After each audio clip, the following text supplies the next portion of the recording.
Hi, I'm Dayo Eseonu. I work as a lecturer in politics policy at Lancaster University, and my work is very much around racial equity. Hi, I'm Dayo Eseonu. I work as a lecturer in politics policy at Lancaster University, and my work is very much around racial equity or racial justice and the processes through which racial justice and racial equity can be achieved, so which is why I'm interested in participatory and deliberative processes and spaces. I read that you find yourself as a racial justice researcher. Yeah. How research that be politics? Yeah, so basically, I think so.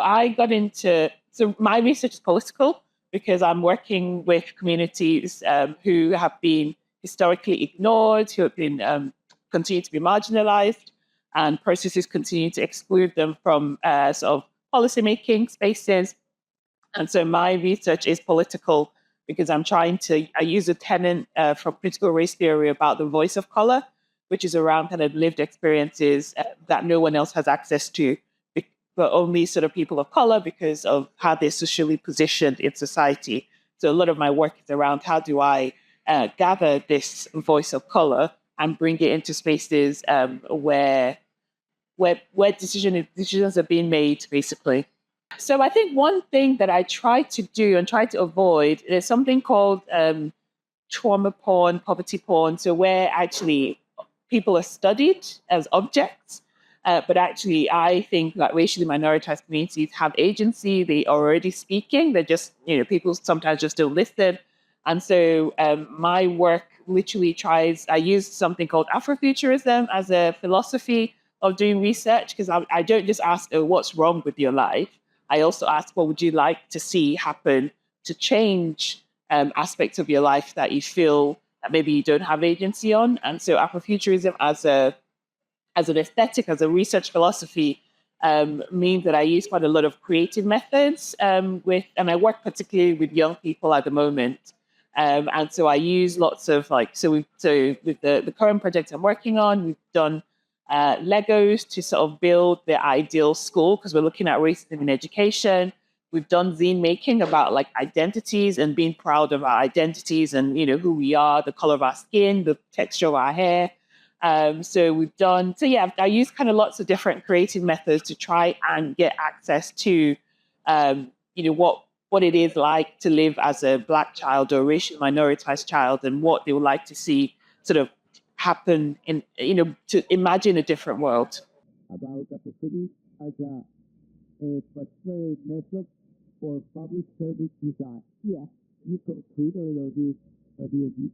So the argument that we make is that actually Afrofuturism changes the narratives, and really challenges how particular service users are seen, because it introduces their own kind of words, their own knowledges, their own experiences into the process, to disrupt kind of these racialized stereotypes, narratives that are not particularly helpful when you're trying to design a new service. And I remember I'll give an example to make it more concrete. So I was working with a group of service providers, and we were talking about what's the persona that use your service. And one of the groups, in creating a persona of a racially minoritized person, they really relied on the narratives of how particular groups are seen in society. So saying things like it was I think it was an 18-year-old Pakistani young person who had no aspirations and all that sort of stuff. And it was like, oh, why would you go with that? Why was that where you went to, rather than thinking actually, what is that person's need to actually be able to access the service? But if you're already thinking of them in a particular way, you limit the possibilities in terms of how you design a service that's meant to support them. This kind of result of this kind of data, what are you using, or do you offer any reference? I don't know. So I think I might visualize. I think so.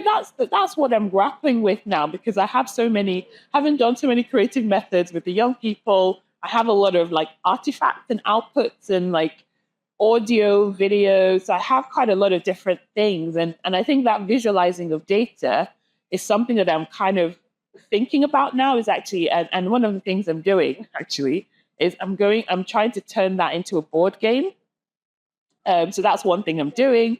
I'm trying to do an exhibition with some of the audio and some of the things that they've created, the artifacts that they've built, and some of the pictures and stories that they've drawn to kind of display that in a way that kind of brings, rather than policymakers reading a report, they actually see some of the things and listen to and things like that. And then I think the final thing, and this is only just very recently, is to think about theatre. So using kind of the theatre of the oppressed, political theatre. I haven't done that yet. That's a future project. But those are the kind of things I'm thinking of. How do I visualize some of the qualitative stuff that's coming out? Yeah. And obviously, since I don't use statistics, I don't think about data visualization in that way. But in terms of the visualizing some of the words or things that have been created, I think those are the different ways that I'm trying to show that. What to change or open So I think for me, when I think about the role of a researcher in these types of projects, it's like, what's your why? Like, why are you doing this project, and why should it be you that's doing this project as well? Like, I think those are the two questions. And so for me, the why that drives me is that I understand that there are kind of structures in society, and being within a university, I have access to resources and particular expertise that I am using and I want to deploy in service to this community. So for me, as a researcher, my position isn't to center myself, isn't to center my own research agenda, but to actually kind of really, really work with communities to say, actually, what are you trying to do? And how can I, in this role, because I do have some privilege as an academic within this kind of colonial institution. So, and there's something that is, I've forgotten their names now, but there's this book, Scholar Activism. And probably won't call myself a scholar activist, but there's something that they say about how you can, use resources that you have access to in service of communities that you're working with. So, a lot of the times, and I learn and I learn from communities. There's so many things that both the young people, the community organizations that the young people are connected to, I learn a lot from them in terms of how should I do my research. And they tell me all their like negative sort of experiences of researchers coming to them and then just going away with stuff. So I really try to be relational in kind of how I do my research, and really try to avoid kind of extractivism of kind of getting the knowledge, harvesting it, and then just going away and not sort of doing anything that really kind of supports either the individuals in the project or the community organizations in the project.